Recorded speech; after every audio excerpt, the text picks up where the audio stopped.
孔子係中國第一個老師。孔子重視你定先係。孔子重視學生嘅文化，極力推行仁義禮智信嘅道德觀念。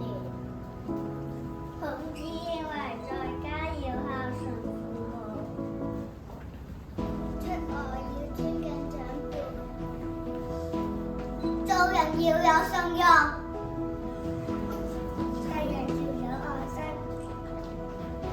孔子教導嘅方法係有教無類，只要肯學就教。因材施教會令學生嘅才能增加。第二，點解要拜孔子呀？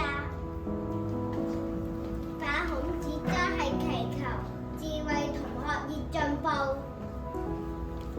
希望能成為有智慧、有仁義的人。拜孔子可以預備一啲素食供物，等我介紹下啦。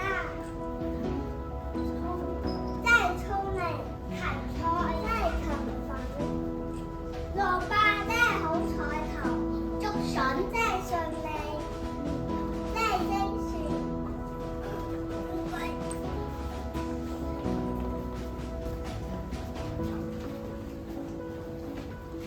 咁我哋而家開始拜孔子啦。聖言，願效百聖言，學習仁與孝弟之道。學